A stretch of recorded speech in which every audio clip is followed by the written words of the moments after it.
लंडनला नाही तर आम्ही SP ग्रुपने सादर केलेली वरळी येथे बाबासाहेबांचे लंडनचे घर पाहायला गेलो होतो. मी माझ्या फॅमिलीसोबत मम्मी पप्पा ताई भाऊ आणि माझे छोटे भाचे ह्यांच्यासोबत आम्ही प्रवास चालू केला. प्रथम आम्ही ट्रेनने नाही गेलो, आम्ही बसने गेलो. नंतर आम्ही उतरलो वरळी नाक्यावरून वॉकिंग डिस्टन्स होतं 5 मिनिट्सचं. त्याच्या आधी छोट्या पिल्लूला भूक लागली, सो आम्ही नाश्ता केल्यावरती आम्ही रेडी झालो बाबासाहेबांचे घर पाहण्यासाठी. जे तुम्ही आता बघू शकता, इथे एवढा मोठा बिल्डिंग्स आहेत. मी पहिल्यांदा वरळीला गेली होती आणि हा माझा फर्स्ट एक्सपिरियन्स होता वरळीमध्ये. हे तुम्ही दृश्य बघू शकता. खूप छान प्रकारे SP ग्रुपने सादरीकरण केले आहे. खरंच हॅट्स ऑफ SP ग्रुप.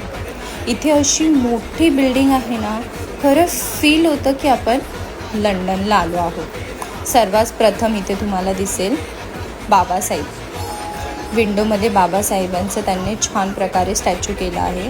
नंतर आतमध्ये जशी आम्ही एंट्री केली, सिरियसली असं वाटत होतं मी इथे नाही आहे, मी खरं लंडनमध्ये सगळं पाहते येते.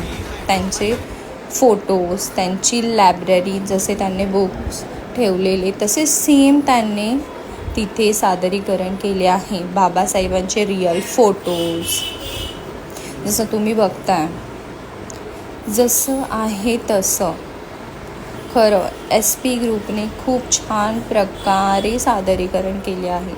आणि मी नक्कीच खरं सांगेल, प्रत्येकाने इथे जाऊन विजिट केलंच पाहिजे. जर आपण विजिट करणार तेव्हाच आपल्याला समजणार.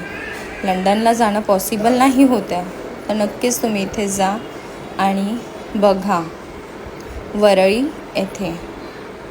जसं तुम्ही बघताय, खूप सुंदर असे तिथे बाबासाहेबांचे फोटोज आहेत. जे तुम्ही बघताय आता, गौतम बुद्धांचं आणि बाबासाहेबांचं. हे आमच्या चिमुकल्याने लगेच वंदन केलं. पहिलं त्याने वंदन केलं बस. तेव्हाच तर त्यांना पण हिस्ट्री कळेल की काय होते बाबासाहेब, काय होते गौतम बुद्ध. नंतर आम्ही सगळ्यांनी फोटोशूट केला.